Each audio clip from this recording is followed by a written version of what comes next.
नमस्कार दोस्तों, मैं आपका दोस्त डॉक्टर शुभम कुमार।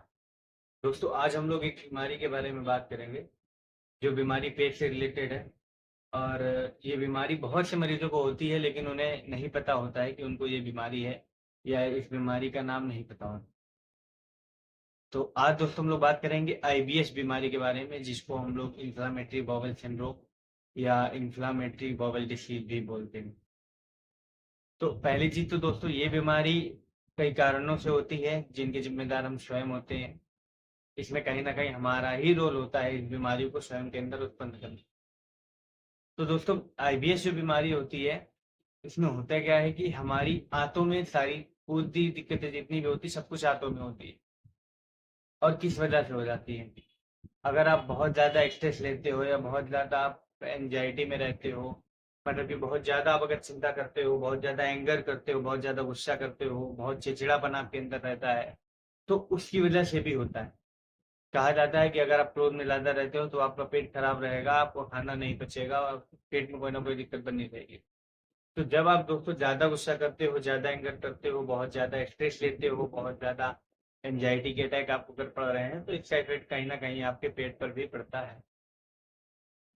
आप अगर दिमाग पर कोई बात लेकर बहुत ज़्यादा सोचते हो, बहुत ज़्यादा ओवरथिंकिंग करते हो या बहुत ज़्यादा स्ट्रेस में रहते हो, तब भी आपको ये दिक्कत हो सकती है।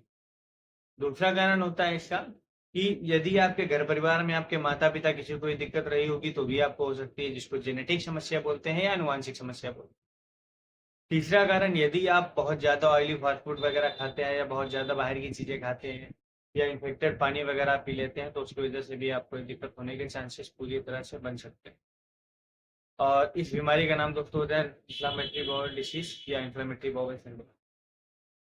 और अगला कारण इसका ये होता है कि यदि आपने कोई कंटामिनेटेड फूड खा लिया है, कंटामिनेटेड वाटर इनटेक कर लिया, तभी दिक्कत आपको हो जाती है।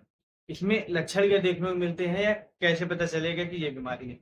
इसमें होता क्या है दोस्तों कि हमारी आंतों में बहुत ज़्यादा चिकनाहट आ जाती है, या तो आंतों में इन्फ्लेमेशन हो जाता है, सूजन आ जाती है। साथ ही साथ हमारे पेट में हमेशा तनाव बना रहता है, हमारे पेट में परमानेंट दर्द बना रहता है। कभी-कभी दर्द बहुत ही भीषण, बहुत ही तीव्र हो जाता है। दवाएँ खाने पर दर्द ठीक हो जाता है, लेकिन फिर से दर्द होने लगता है।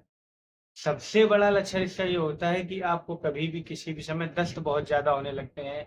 आप दवा खा लेते हो, आराम मिल जाता है, फिर 2-4 दिन में आपको दस्त की समस्या होने लगती है, पेट में तनाव होने लगता है, आप कुछ खाते-पीते हो तो पेट में दर्द महसूस होने लगता है।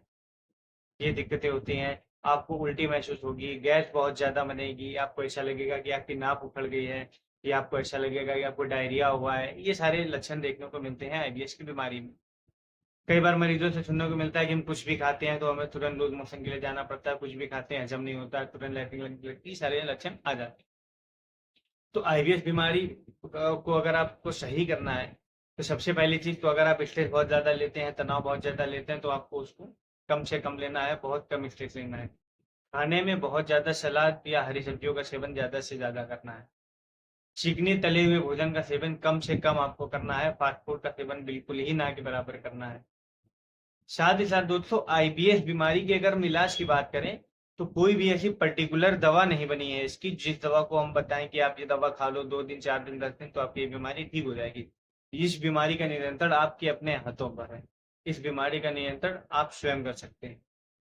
इस बीमारी में जो इलाज चलता है, वो इलाज बस लक्षणों के आधार पर चलता है और लक्षणों को ठीक कर सकता है, परंतु बीमारी को ठीक करना आप पर निर्भर करता है। यह बीमारी किसी को 3 महीने, किसी को 6 महीने, किसी को 1 साल, 2 साल तक भी बनी रहती है।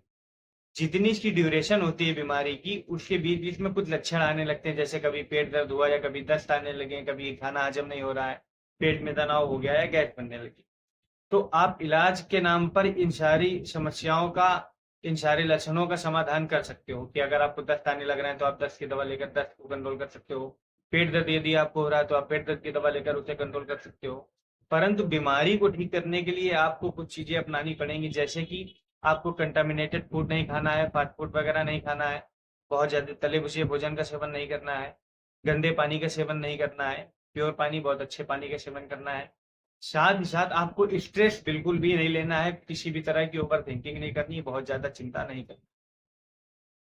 इसके बाद खाना आपको घर का शुद्ध भोजन ही खाना है, इसके अलावा बाहर का खाना नहीं खाना है। और लाइफ स्टाइल में आपको कुछ चेंजमेंट करने हैं, जैसे कि खाना खाने के बाद टहलना, घूमना, इन सब चीज़ों का विशेष ध्यान रखना है। साथ ही साथ आप योगा और एक्सरसाइज वगैरह भी कर सकते हैं, उससे भी आपकी इस बीमारी में बहुत अच्छा आराम मिलेगा। तो दोस्तों बात इलाज की रही, तो इलाज में बस इतना ही कि जब-जब आपको जैसी दिक्कतें होंगी, जैसे लक्षण आएँगे, उसके आधार पर ही इलाज संभव है। तो इसमें कोई पर्टिकुलर इलाज नहीं है। यदि आपको आईबीएस के दौरान दस्त की समस्या आ रही है, तो आप दस्त की दवा लोगे, पेट दर्द की समस्या आ रही है, तो पेट दर्द की दवा लोगे। परंतु इस बीमारी को ठीक करने के लिए आपको अपनी लाइफ़स्टाइल चेंज करनी पड़ेगी। मैंने जो-जो चीज़ें बताई, उनका पालन करना पड़ेगा। ये करने के बाद ही आपकी आईबीएस की बीमारी पूरी तरह से ठीक हो सकती है। बाकी फिर भी दोस्तों, इस बीमारी से रिलेटेड आपका कोई भी क्वेश्चन या क्वेरी हो, तो आप मुझसे मेरे कमेंट बॉक्स में